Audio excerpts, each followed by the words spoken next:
सोलापुरात महात्मा बसवेश्वर आर्थिक विकास महामंडळ कार्यालय सुरू। लिंगायत समाजाच्या नेत्यांनी दिली भेट। लिंगायत समाजाच्या आर्थिक उन्नतीसाठी राज्य सरकारच्या वतीने महात्मा बसवेश्वर आर्थिक विकास महामंडळाची स्थापना करण्यात आली। त्या अंतर्गत सोलापुरात या महामंडळाचे कार्यालय सुरू झाले आहे। मंगळवारी लिंगायत समाजातील नेत्यांनी या कार्यालयाला भेट देऊन महात्मा बसवेश्वर ब्लड बँक व राष्ट्रीय लिंगायत महामंचाच्या वतीने लिंगायत धर्मरक्षक विजयकुमार हत्तुरे यांनी जगज्योती महात्मा बसवेश्वरांची प्रतिमा भेट दिली। यावेळी महामंडळाचे अकाउंटंट सौ रजनी लगशेट्टी, लिंगायत समाजाचे नेते सकलेश बाभुळगावकर, नामदेव फुलारी, सचिन शिवशक्ती, नागेश पडनुरे, सचिन तुगावे, सूरज दरेकर आदी उपस्थित होते।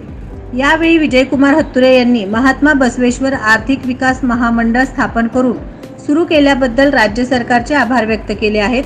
सध्या या कार्यालयात कर्मचाऱ्यांची कमतरता असून ते तात्काळ भरली जावी अशी मागणी करत समाज बांधवांनी 36 जिल्ह्यांमध्ये कार्यालयात जाऊन महात्मा बसवेश्वरांची प्रतिमा भेट द्यावी असे आवाहन केले। सोलापूर येथे नव्याने सुरू झालेल्या महात्मा बसवेश्वर आर्थिक विकास महामंडळाच्या ऑफिसला आज भेट दिली व जगज्योती महात्मा बसवेश्वरांची प्रतिमा या ऑफिसला भेट दिली आणि या ठिकाणी सर्व माहिती घेण्यात आली। अपुरा स्टाफ आहे, त्यामुळे शासनाने लवकर जास्तीत जास्त स्टाफचं मंजुरी द्यावी आणि जनजागृती होण्यासाठी सर्व घटकापर्यंत पोहोचण्यासाठी माहिती जाण्यासाठी योग्य ती पावले उचलावी आहेत। सर्वप्रथम मी शासनाचं अभिनंदन करतो व माजी मंत्री विनय कोरे यांच्या माध्यमातून देवेंद्र फडणवीस या राज्याचे उपमुख्यमंत्री यांच्या समवेत जी बैठक झाली होती त्यावेळेस ही योजना मंजूर झाली होती। त्यामुळे मी राज्य सरकारचं त्यांचं अभिनंदन करतो व राष्ट्रीय लिंगायत महामंचाच्या वतीनं आज या ठिकाणी ऑफिसला जगज्योती महात्मा बसवेश्वरांची प्रतिमा भेट देण्यात आलेली आहे।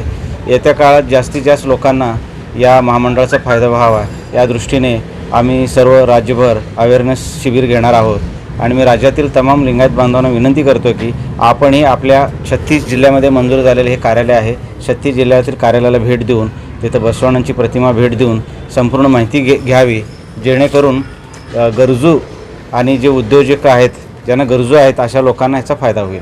नवनवीन बातम्या पाहण्यासाठी SB न्यूज चॅनलला लाईक करा, शेअर करा, सबस्क्राईब करा।